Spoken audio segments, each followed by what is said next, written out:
चैतन्य अर्थात चित्त। प्रश्नकर्ता, क्या आत्मा का साक्षात्कार होने के लिए काल अपेक्षित होता है या काल आत्म साक्षात्कार में कोई सहायता नहीं दे सकता? क्या आत्म साक्षात्कार केवल काल ही पर पूर्णतः निर्भर होता है या काल के अतिरिक्त कोई अन्य तत्व भी इस हेतु आवश्यक होते हैं? महाराज जी, इसके लिए प्रतीक्षा करते रहना निरर्थक है। अपनी समस्याओं को हल करने के लिए काल पर निर्भर होना अपने आप के साथ किया जा रहा एक छल ही होता है। यदि भविष्य को उसके ही सहारे छोड़ दिया जाए तो वह स्वयं की पुनरावृत्ति भर करता रहता है। रूपांतरण केवल अभी ही संभव है, भविष्य में कभी नहीं। प्रश्नकर्ता, रूपांतरण कैसे होता है?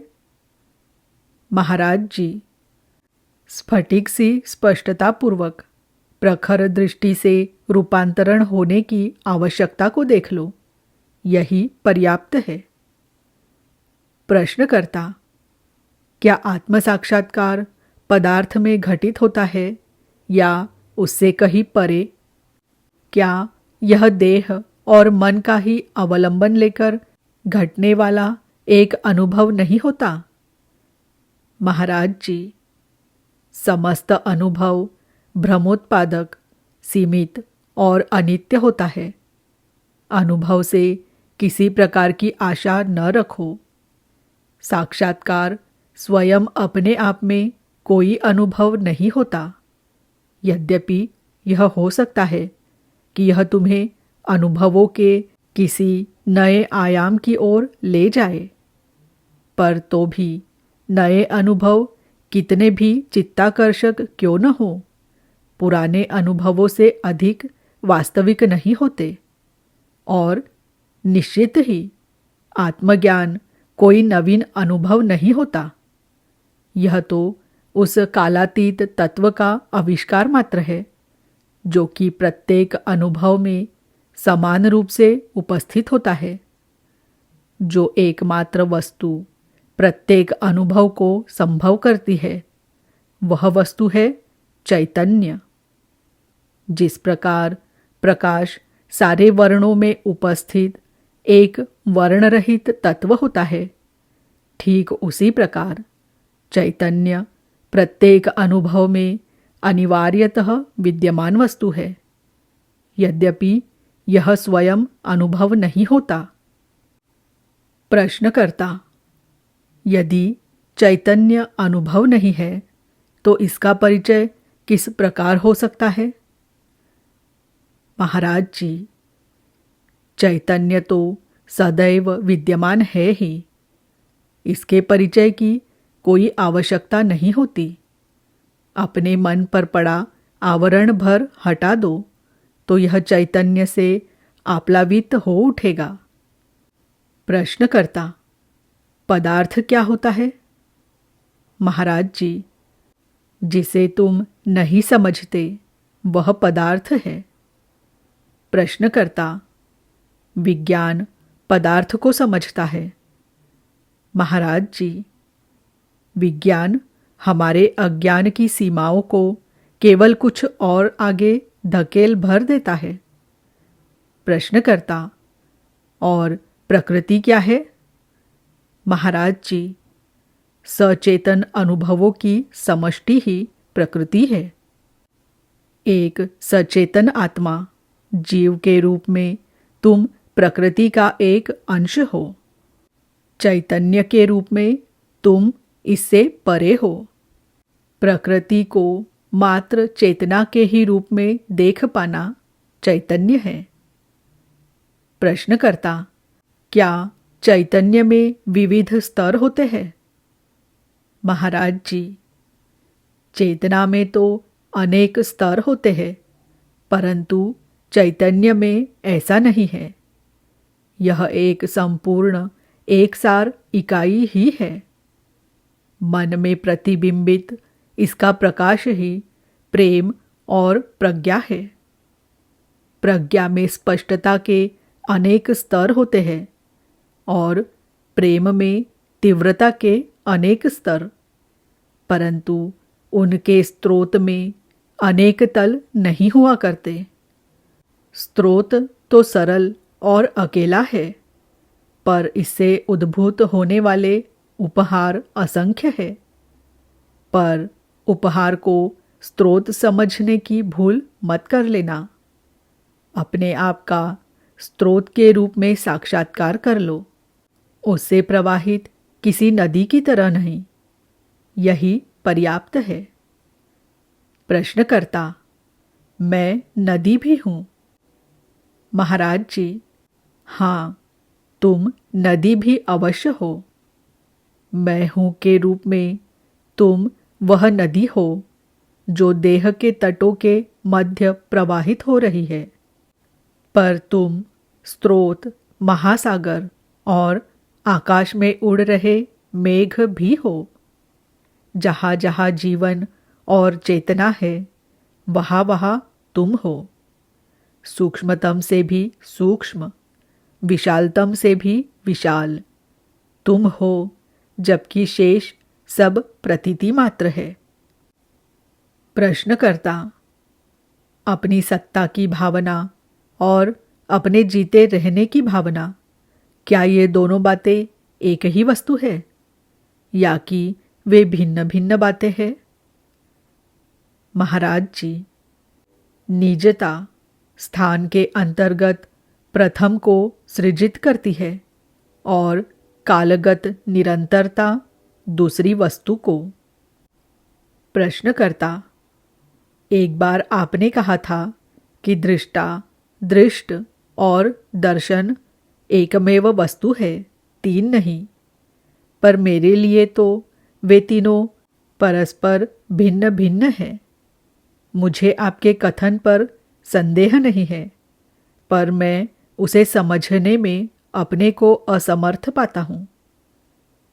महाराज जी: इस पर सूक्ष्म ध्यान दो और तुम पाओगे कि दृष्टा और दृष्ट केवल दर्शन के पश्चात ही अस्तित्व में आते हैं। वे दर्शन के ही भिन्न भिन्न प्रकार है। जब तुम कहते हो मैं इसे देख रहा हूँ, तो मैं हूँ और यह इसे देखने के साथ साथ अस्तित्व ग्रहण करते हैं, पहले नहीं। न तो अनदेखा यह तुम्हारे पास होना संभव है और न ही न देखने वाला मैं हूँ तुम्हारे पास हो सकता है। प्रश्नकर्ता: मैं यह भी तो कह सकता हूँ मैं नहीं देखता। महाराज जी: मैं अपने न देखने को देख रहा हूँ या मैं अंधकार को देख रहा हूँ, ये दोनों कथन मैं इसे देखता हूँ के रूपांतर मात्र ही है।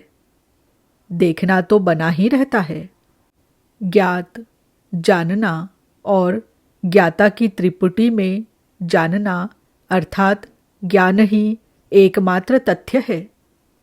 मैं हूँ और यह संदेहास्पद है। कौन जानता है, किसे जाना चाहता है? जानने के अतिरिक्त शेष सभी अनिश्चित ही बना रहता है। प्रश्नकर्ता: मैं जानने के विषय में सुनिश्चित क्यों हूँ, ज्ञाता के विषय में सुनिश्चित क्यों नहीं होता? महाराज जी: अस्ति और प्रीति के साथ साथ भाति अर्थात ज्ञान भी तुम्हारे वास्तविक स्वरूप से ही प्रतिबिंबित हो रहा प्रकाश ही होता है। ज्ञाता और ज्ञात तो मन के द्वारा आरोपित कर दिए जाते हैं। विषय विषयी की अनुपस्थिति होते हुए भी उनके द्वैत की सृष्टि कर लेना तो मन की प्रकृति में ही होता है। प्रश्नकर्ता: कामना और भय का क्या कारण है? महाराज जी: यह प्रत्यक्ष है कि अतीत के सुखों और दुखों की स्मृति ही कामना और भय का कारण होती है। यह कोई महान रहस्य की बात नहीं है। द्वंद्व तभी उत्पन्न होता है जब कामना और भय किसी एक ही वस्तु के विषय में उत्पन्न हो जाते हैं। प्रश्नकर्ता, स्मृति को कैसे मिटाया जा सकता है? महाराज जी, यह न तो आवश्यक है और न संभव। यह स्पष्ट कर लो कि जो भी होता है चेतना में घटित होता है और तुम चेतना का मूल, स्रोत और अधिष्ठान हो। संसार अनुभवों की एक श्रृंखला मात्र है और तुम ही इसे चेतन बनाते हो, और फिर भी समस्त अनुभव से पृथक ही रहते हो। जैसे अग्नि, ज्वाला और जलती हुई लकड़ी। अग्नि के बिना न तो ज्वाला हो सकती है, न ईंधन अर्थात जलती हुई लकड़ी। इसी प्रकार चैतन्य के बिना न तो चेतना संभव है और न वह जीवन जो पदार्थ को चेतना के उपकरण में रूपांतरित कर देता है। प्रश्नकर्ता, आप यह प्रतिपादित करते हैं कि मेरे बिना संसार संभव नहीं, और यह भी कि संसार तथा संसार के विषय में मेरा ज्ञान, ये दोनों एक ही वस्तु है। विज्ञान इस विषय में एक सर्वथा भिन्न निष्कर्ष पर पहुंचता है।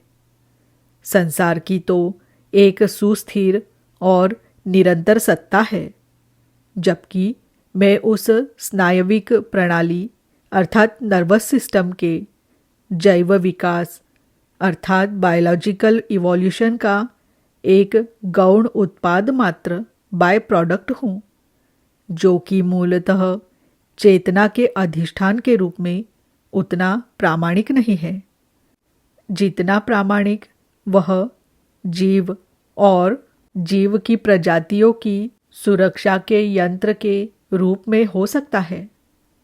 आपका दृष्टिकोण सर्वथा आत्मपरक, सब्जेक्टिव है, जबकि विज्ञान प्रत्येक वस्तु को विषयपरक, ऑब्जेक्टिव शब्दों में व्यक्त करता है। क्या यह विरोधाभास अपरिहार्य है? महाराज जी, यह भ्रम केवल आभासी है और शुद्धतः शाब्दिक ही है। जो है। यह न तो आत्मपरक है न विषयपरक। पदार्थ और मन पृथक वस्तुएं नहीं हैं, वे एक ही ऊर्जा के दो रूप हैं। मन को पदार्थ की कार्य प्रणाली के रूप में देखो और तुम्हें विज्ञान प्राप्त होगा। पदार्थ को मन के द्वारा सृजित वस्तु के रूप में देखो और तुम्हें धर्म प्राप्त होगा। प्रश्नकर्ता, परंतु सत्य क्या है? प्रथम स्थान किसका है, मन का या पदार्थ का? महाराज जी, प्रथम कोई भी नहीं है, क्योंकि कोई भी अकेला प्रकट नहीं होता। पदार्थ आकृति है, मन नाम। दोनों मिलकर संसार बनाते हैं। वास्तविकता उनमें व्याप्त और उनसे अतीत की वस्तु है, जो शुद्ध सत चित आनंद है, और वही तुम्हारा मौलिक तत्व भी है। प्रश्नकर्ता, मैं तो केवल चेतना की धारा को, घटनाओं के अनवरत प्रवाह को ही जानता हूँ।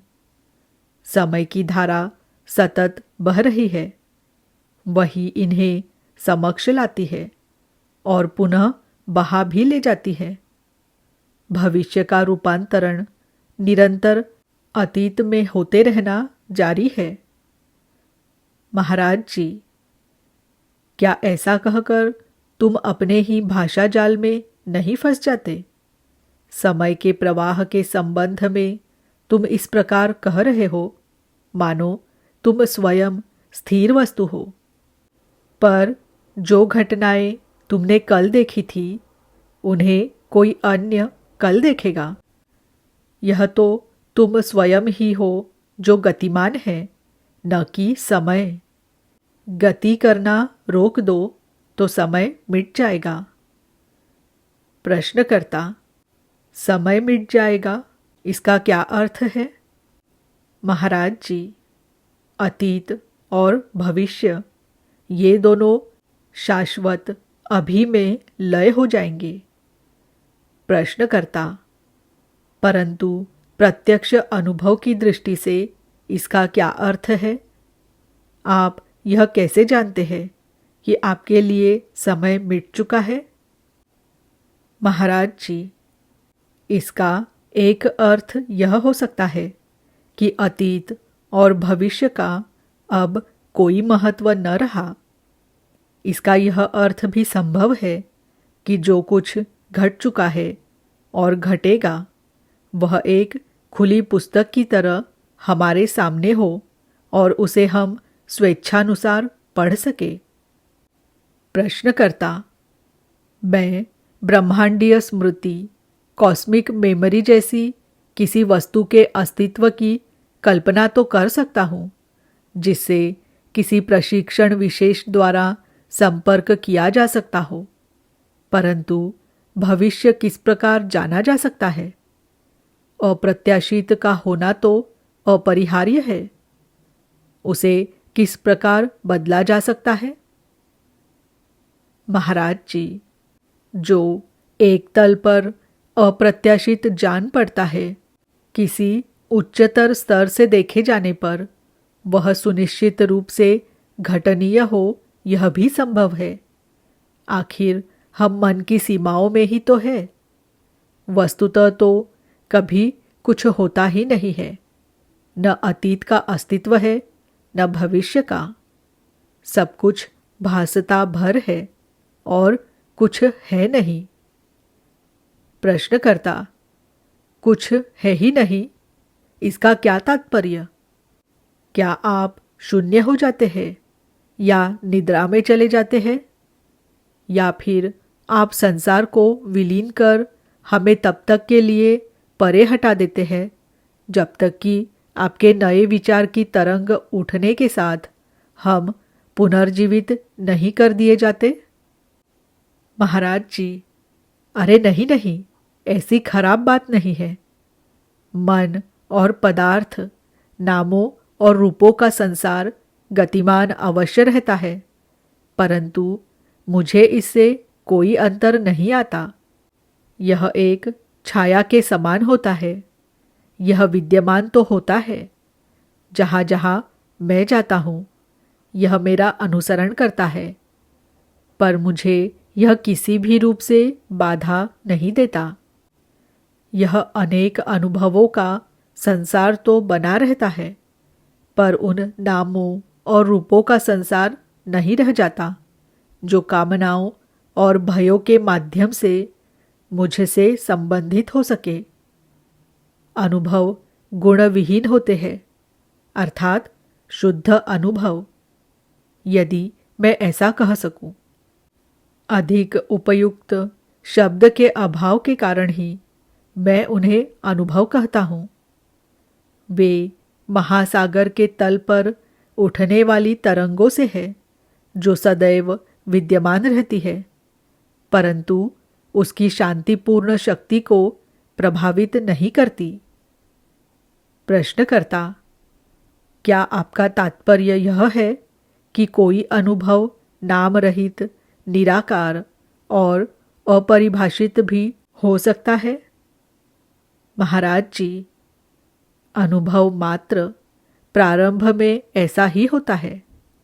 स्मृति जनित कामना और भय इसे नाम और रूप प्रदान कर देते हैं और अन्य अनुभवों से पृथक कर देते हैं। यह किसी प्रकार का सचेतन अनुभव नहीं होता, क्योंकि यह अन्य अनुभवों के विपरीत नहीं होता। परंतु फिर भी यह एक अनुभव ही होता है। प्रश्नकर्ता, यदि यह सचेतन नहीं होता तो इसके बारे में बात ही क्यों की जाए? महाराज जी, तुम्हारे अधिकांश अनुभव अचेतन ही होते हैं। सचेतन अनुभव तो अपेक्षाकृत बहुत कम होते हैं। इस तथ्य से तुम इसलिए अनभिज्ञ हो क्योंकि तुम केवल सचेतन अनुभवों की ही गणना करते हो। अचेतन के प्रति जागरूक बनो। प्रश्नकर्ता, क्या अचेतन के प्रति जागृत हो पाना संभव है? इसका क्या तरीका है? महाराज जी, कामना और भय, ये दो तत्व मन की दृष्टि को क्षीण और विरूपित कर देते हैं। जब मन इनसे छुटकारा पा लेता है तो अचेतन का मार्ग खुल जाता है। प्रश्नकर्ता, क्या इसका यह अर्थ है कि अचेतन सचेतन में रूपांतरित हो जाता है? महाराज जी, वस्तुतः तो इसके विपरीत ही होता है। सचेतन अचेतन से मिलकर एक हो जाता है। दोनों के विभेद मिट जाते हैं। फिर चाहे तुम किसी भी दृष्टि से देखो। प्रश्नकर्ता, मेरे लिए यह समझना कठिन है। कोई जागरूक भी रहे और अचेतन भी, यह भला कैसे संभव है? महाराज जी, जागरूकता केवल सचेतनता तक ही सीमित नहीं होती। जो भी है यह उस सबकी है। चेतना द्वंद्व के प्रति होती है। चैतन्य अर्थात जागरूकता में द्वंद्व के लिए कोई स्थान नहीं होता। यह शुद्ध प्रत्यभिज्ञा की ही एक परिपूर्ण इकाई होती है। इसी प्रकार शुद्ध सत्ता, शुद्ध सत्य तथा शुद्ध सृष्टि के बारे में भी कहा जा सकता है, जो नाम और रूप से रहित, मौन और फिर भी परम वास्तविक, शक्तिपूर्ण और प्रभावशील है।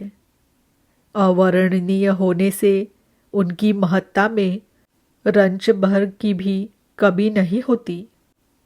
यद्यपि वे अचेतन है, परंतु अपरिहार्य भी है।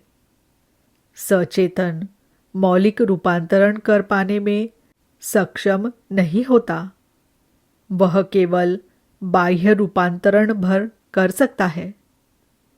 किसी भी वस्तु में परिवर्तन लाने के लिए यह आवश्यक होता है कि वह मृत्यु, विस्मृति और विलीनता की अवस्थाओं से गुजरे।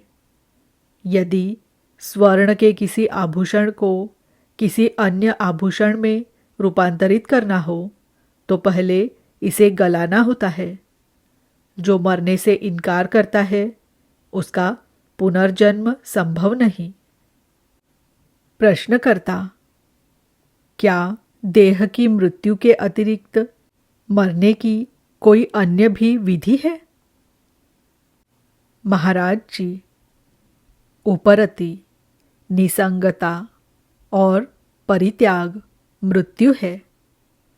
पूर्णतः जीना हो तो सर्वथा मर जाना होता है। हर समाप्ति एक नए प्रारंभ का कारण बनती है।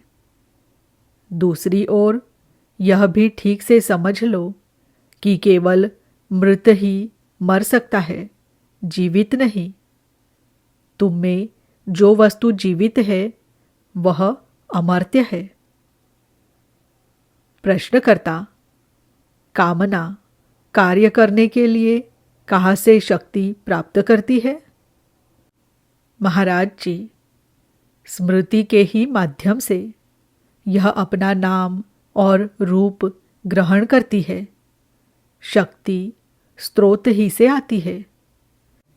प्रश्नकर्ता, कुछ कामनाएं पूर्णतः ही अनुचित होती है। किसी श्रेष्ठ स्रोत से ऐसी अनुचित अविहित कामना कैसे उत्पन्न हो सकती है?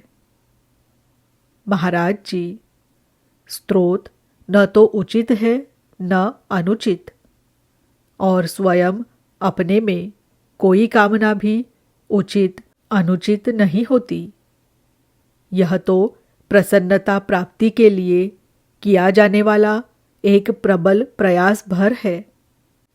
शरीर रूपी शूद्र कर्ण मात्र से स्वतादात्म्य कर लेने के कारण तुम स्वयं को खोया हुआ अनुभव करने लगते हो और व्याकुल होकर पूर्णता और अखंडता की भावना की खोज करने लगते हो और उसे ही प्रसन्नता का नाम दे देते हो।